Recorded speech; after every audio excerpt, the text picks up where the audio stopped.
So when you look at the B-2 Spirit, what do you actually see? You probably think, okay, it's just a conventional airplane. You know, a really uniquely shaped flying wing designed to quietly sneak past radar. But what if I told you that is exactly what they want you to think? Welcome to The Explainer.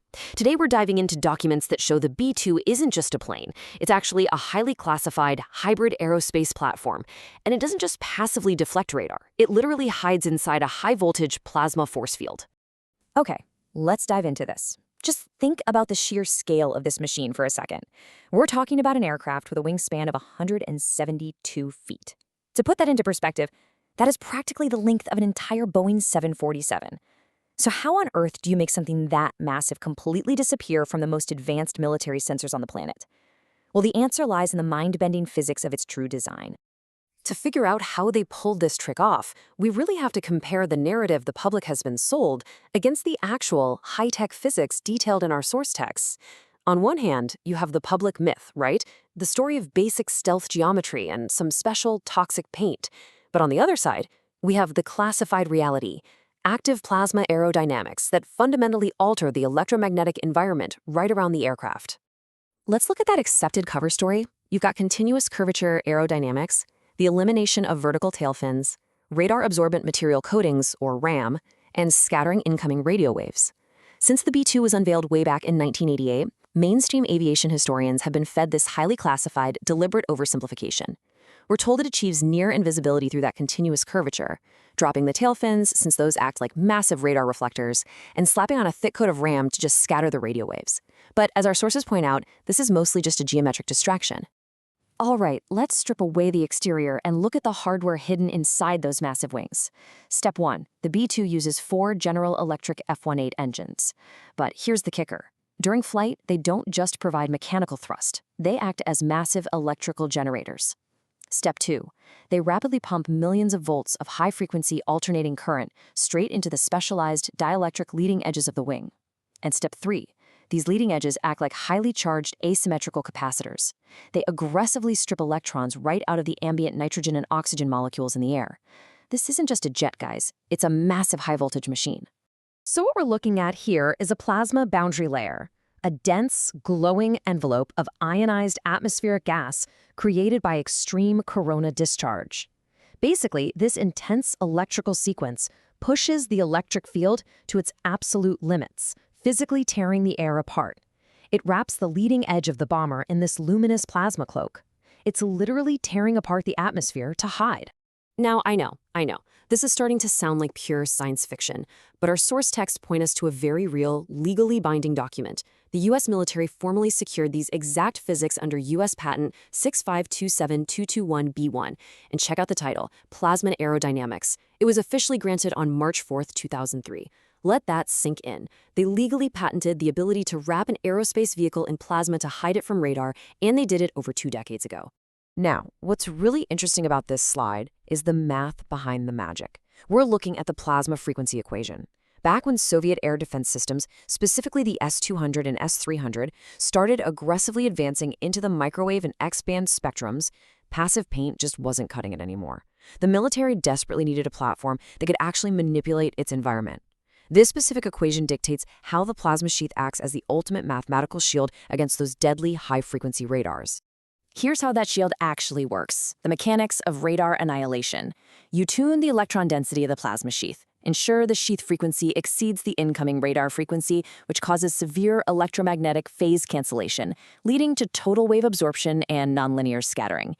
In plain English, by mathematically tuning the electron density around the aircraft, the pilot makes sure the plasma sheath's frequency is higher than the incoming enemy radar.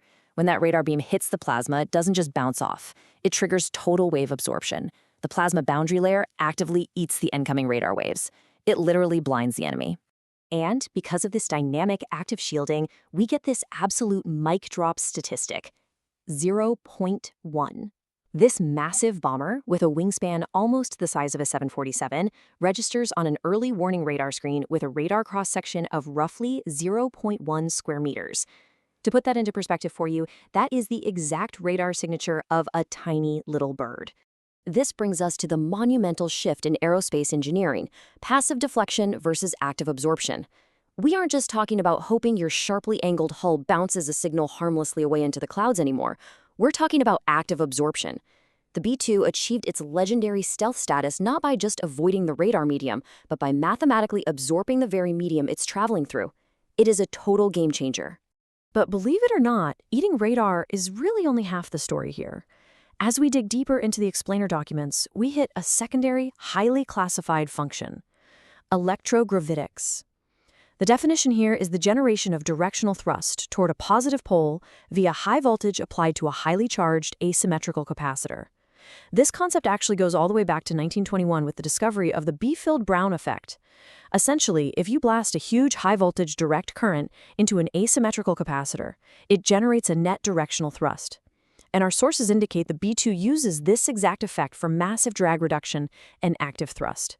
The mechanics of this are absolutely fascinating. You can see the formula here, where force is proportional to the absolute permittivity of the medium, the square of the applied electric field, and the plate area. Basically, by ionizing the air directly in front of the wing, the B-2 creates a localized region of negative atmospheric pressure.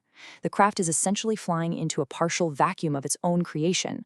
This generates an electrostatic lift that actively pulls that massive 172-foot wing forward through the sky.